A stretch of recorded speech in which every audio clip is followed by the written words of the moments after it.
Você sabe quais são as regras que devem ser observadas pela União, Estados, DF e municípios para o pagamento de serviços hospitalares prestados em hospitais privados mediante uma ordem judicial? Nós vamos falar sobre isso no podcast de Fome dessa semana.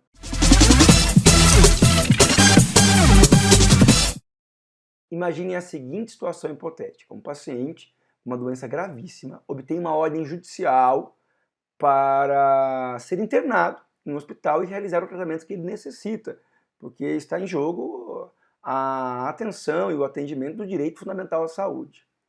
E o juiz deixa claro, não havendo leitos disponíveis no Sistema Único de Saúde, esse paciente deverá ser internado em um hospital privado e todo o tratamento deverá ser custeado pelo ente federado que figurava como réu na ação judicial, podendo ser a União, Estados, DF e município. Se isso ocorrer, é preciso que se defina qual é o valor que será cobrado do ente federado, que justamente em razão de não ter vaga disponível no Sistema Único de Saúde, terá que arcar com o tratamento realizado integralmente em um hospital particular, em um hospital da rede privada. Essa questão chegou à apreciação do Supremo Tribunal Federal e o Supremo Tribunal Federal fixou qual é o entendimento que deve ser adotado para o ressarcimento desse hospital privado que presta serviços de saúde a um paciente que não encontrou leito disponível junto ao SUS. E 3 teses foram analisadas, tendo apenas uma delas sido adotada. A primeira tese era de que o hospital privado poderia fazer a cobrança dos serviços médicos hospitalares prestados da mesma forma que cobra pacientes particulares que se internam voluntariamente perante esses hospitais privados. Essa tese não foi aceita, porque não há uma internação voluntária do paciente. Há sim uma internação mediante ordem judicial, que impõe ao ente federado o dever de custear o tratamento prestado pelo hospital privado. A segunda tese que foi analisada é de que deveria ser observado por esse hospital privado os mesmos valores que são repassados pelo Sistema Único de Saúde, pelo SUS, aos hospitais públicos, que realizam atendimentos, procedimentos cirúrgicos nos pacientes que são internados nesses hospitais do SUS quando existem leitos disponíveis. Esse entendimento também não foi adotado. Segundo o Supremo Tribunal Federal, obrigar que os hospitais da rede privada, mediante uma ordem judicial, internem pacientes e depois cobrar pelos tratamentos realizados, procedimentos hospitalares, médicos realizados, o mesmo valor que se cobra junto à rede do Sistema Único de Saúde, viola a livre iniciativa, viola princípios da ordem econômica. Isso porque esses hospitais privados, em muitas situações, acabam investindo muito mais em tecnologia, têm procedimentos de última geração que ainda não estão disponíveis no Sistema Único de Saúde. E, portanto, não se pode cobrar e pagar por esses serviços da mesma forma que se cobra e se paga os serviços padronizados do Sistema Único de Saúde. Então o ente federado não será obrigado a fazer o pagamento, levando em conta os valores de referência para os procedimentos médicos do Sistema Único de Saúde. A terceira e a última tese que foi analisada e que ficou a tese vitoriosa, foi a tese adotada, é de que os procedimentos realizados nesse paciente, que foi internado no hospital privado em razão de uma ordem judicial, porque não havia vagas no Sistema Único de Saúde, deverão ser os mesmos valores que são repassados pelos convênios médicos que internam seus pacientes em hospitais da rede pública de saúde, em hospitais que também atendem pelo SUS.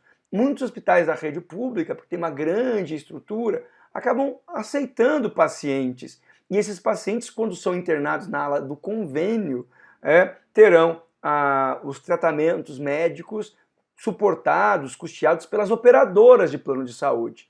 E esses valores são fixados pela ANS, Agência Nacional de Saúde Suplementar. Caberá, portanto, usar a tabela de referência criada pela ANS para que os entes federados paguem os procedimentos médicos hospitalares que foram realizados em pacientes internados nesses hospitais particulares em razão de uma ordem judicial, numa situação em que não se verifica vaga disponível junto à rede pública de saúde.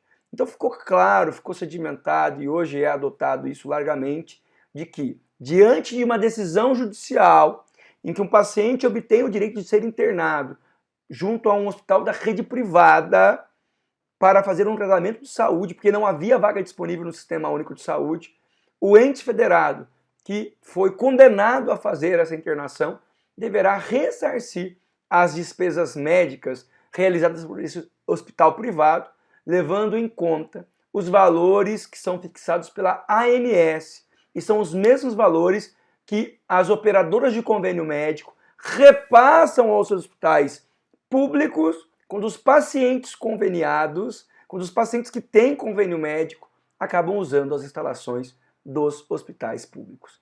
Os hospitais particulares, portanto, deverão cobrar dos entes federados esses mesmos valores que são arbitrados de modo imparcial pela ANS e não deverão cobrar nem valores que são estipulados livremente pelos hospitais particulares e nem os valores que compõem os procedimentos de referência e os repasses determinados pela tabela exclusiva do Sistema Único de Saúde e que se aplica apenas para procedimentos integralmente públicos, realizados integralmente no Sistema Único de Saúde. Deverá haver, portanto, essa aplicação da tabela de referência arbitrada de modo imparcial pela ANS para que os entes federados paguem as despesas que foram decorrentes dessa internação compulsória mediante ordem judicial de pacientes que obtêm na rede privada de saúde tratamentos médicos hospitalares não disponíveis junto ao SUS. Gostou do podcast que foi dessa semana? Eu espero que sim. E venho mais uma vez agradecer a audiência de vocês. O nosso podcast tem tido um aumento de visualizações considerável e isso é resultado da confiança que vocês depositam nos trabalhos que são desempenhados aqui pela Grifon Brasil. Lembro que nossos podcasts são publicações semanais, você pode acessá-lo na sua plataforma de streaming digital, pode também assistir no nosso canal no YouTube e ative a notificação para que na semana que vem, quando o próximo podcast for publicado, você ser automaticamente informado e se inteirar dos assuntos de relevância para o direito público brasileiro que nós trazemos semanalmente aqui. Por fim, lembro que a Grifon Brasil tem um núcleo de educação à distância, em que eu atuo como coordenador. Nós temos lá curso de capacitação para agentes públicos de todo o país e para cidadãos que querem aprender sobre o funcionamento da administração pública. Você pode acessar os nossos cursos, que por meio do endereço que aparece aí na tela, se matricular agora, começar a realizar as atividades, assistir às aulas e ao final receber um certificado da Grifon Brasil. A gente volta na próxima semana. Até lá!